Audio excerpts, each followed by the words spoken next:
মধুর বৃন্দাবন চলে না রে মন দুজন মিলে। ভাগ্য গুণে যদি ঘটে কৃষ্ণ দর্শন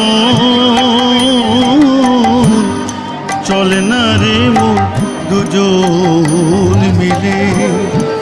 মধুর বৃন্দাবন চলে না রে মন দুজন